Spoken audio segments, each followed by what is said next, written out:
Welcome to r/Entitled People, where we share stories from your lives about people who think the rules don't apply to them, and they should get what they want. Thank you, friends, for subscribing to the channel, and for so many likes. And today we have 4 great stories, so subscribe, hit the like button, and let's begin. The first story. Man complains about a breakfast issue not even related to him, gets himself banned for trashing the room and abusing the breakfast staff. The second story. Rude guest steals an order when my back is turned and skips out on half the bill. Gets banned. The third story. From job frustration to victory. The fourth story. Corporate gets a rude awakening. Mass exodus of employees spells doom for profitable facility. The first story is the Fisherman's Revenge. I'm coming off a hairy week due to a group of VIPs checking in, but thankfully everything went smoothly. What didn't go smoothly, though, was the plight of Fisherman Steve. Our breakfast attendant, we'll call her Maggie, is a nice older lady. She isn't one to take insults and attitude, but she pulls her punches, until she vents to whoever happens to be on the desk at the time. Today, it happened to me. Maggie comes up to the desk. You see the guy in the jacket over there? I was helping another guest get his burning toast out of the toaster, and he starts giving me attitude about how the appliances don't work. It's like, this wasn't even your toast. So I came over here to tell you. It's not uncommon for breakfast or housekeeping to use me as a lightning rod of hate. I can't say I mind, though. Most of them are great company and they make for great stories, too. Cut to about 11:20, and a gentleman calls down to see if he can get a late checkout.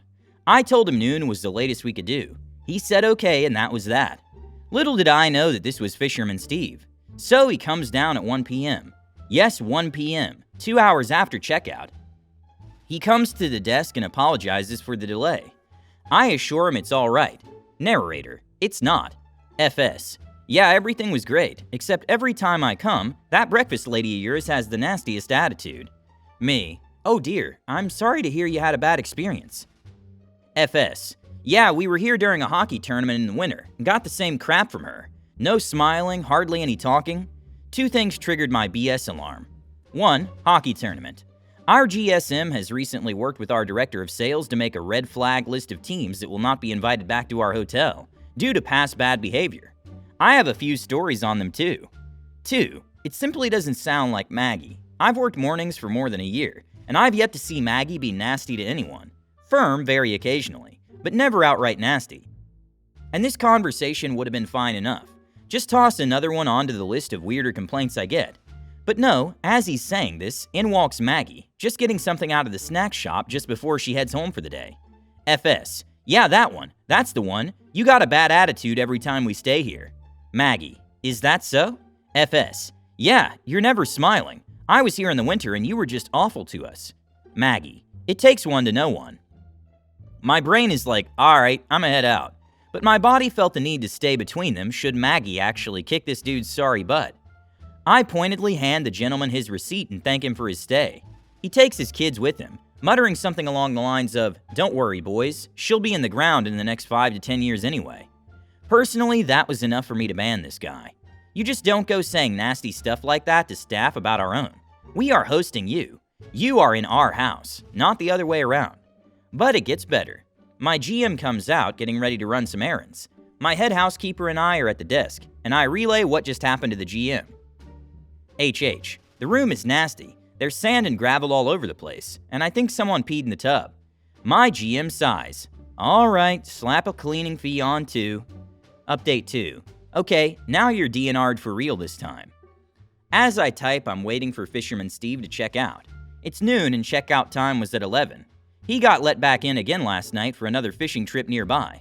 He was supposed to be on the DNR list, but evidently that was slipped through the cracks. That's on me. And to be fair, my particular chain doesn't have an efficient way of ensuring these guests are not booked again. At any rate, per night audit, Fisherman Steve evidently apologized for his behavior from last time, which is nice of him. Maggie, our breakfast attendant, said she hadn't seen him all morning, so it's likely he was laying low. 1:10 p.m. It is now 2 hours past checkout time. I've seen neither hide nor hair of FS and his spawn. I called up about 25 minutes ago to see how things were going. This has obviously failed to light a fire under their butts. While authorizing for his late checkout, I discovered he attempted to use several credit and debit cards to check in, before getting a legit TPA from his wife. That's not sus at all. 1:38 p.m. My GSM is incredulous this man is still in the room. I've called them several times, and several times I get the right now is when they're checking out. I have been given authority to charge another night if they're not out in 20 minutes. 1:41 p.m. The prodigal son checks out. He said his encounter with Maggie was pleasant this time. To be fair, Maggie may not have recognized him without the full beard. He said they learned their lesson from trashing the room last time, blaming his son. Sure, Jan. Update 3. And another thing. I'm back with a smaller but important tale about Fisherman Steve and his silly exploits somewhere on the North American West Coast. I wrote up notes to pass down to the afternoon shift about our beloved guest, and that's when my coworker Mike fills me in on the rest of the story. Mike tells me that yes, Fisherman Steve did indeed attempt to authorize the room on 5 different credit cards. Eventually, he calls his wife to try to set up a third-party bill, loudly arguing with her about her paying last time, etc., blah blah blah. Fisherman Steve then asks Mike about using a third-party form, and Mike tells him he could email a copy to his wife. FS says this is no good as they don't have a printer. He then proceeds to take a hard copy and leave.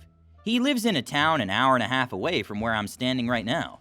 I did neglect to mention though, he left his 2 sons with us, ages about 10 and 13. To babysit, I guess. Dude, you're like Superband at this point. He finally returns and checks in, and you know the rest is part 2. Apparently, in his infinite wisdom, FS has not yet realized he's not welcome here. He tried to book with us yesterday. We pulled the sold out but not really sold out card. He had his son call and ask for the same thing. Nothing doing, sir. Now your number's been flagged too. I don't know if FS has a rabid love for fishing, the hotel, or if there's a third yet unknown factor that draws him to my doorstep. Perhaps I will never know. The end? The second story is, guest gets tired of waiting for his takeout so steals a seamless order. We do takeout. It's not as common anymore what with seamless, but sometimes people still pick up food like on their way back from work or whatever. We do all takeout orders, seamless or otherwise, on a first order, first served basis. So even if a guest places a takeout order and waits in the restaurant for it to be completed, they don't get priority over someone who placed a seamless order before they came in. We had a guy, let's call him RG for rude guest, call in a takeout order and show up 5 minutes after placing the call, asking if his food was ready. We told him it would be 25 to 30 minutes, like we told him on the phone when he placed the order. He stands at the service station and is tapping his foot and giving us expectant looks.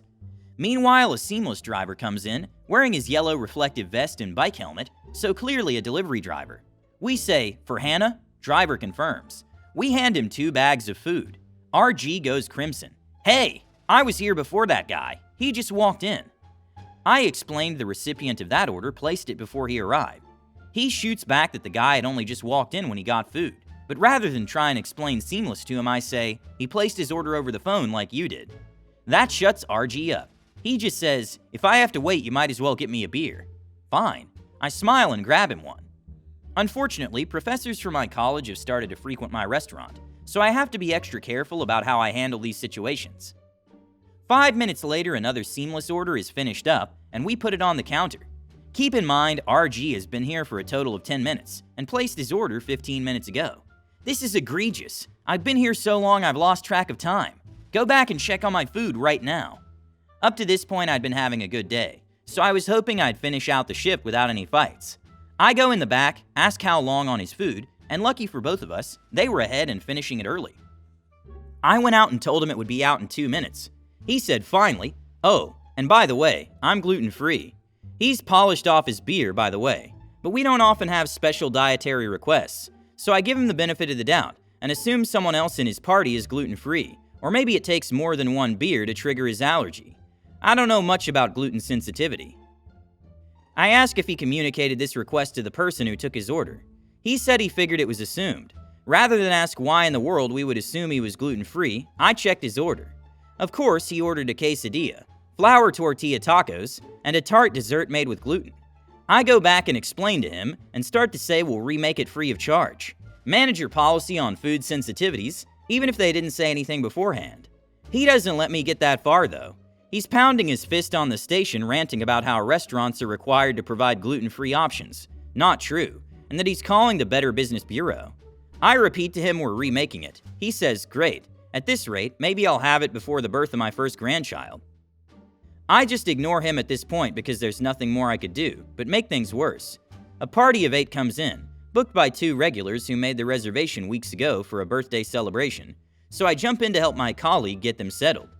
I was gone for 3 minutes tops. I go back to the server's station, and this guy is walking out with a bag of food. I'm impressed at the turnaround, but figure the kitchen heard him giving us a hard time and took pity. 2 minutes after RG exits, a seamless driver walks in and says, "Picking up for Otto." We have no bags. I ask the kitchen. They say they just put that order out. I'm getting a funny feeling and ask when they finish the gluten-free remake of the other order. And in so many words they say, "It's been 5 minutes. We're making it. Get off my D." Having to remake this guy's order has killed their lead and they're peeved.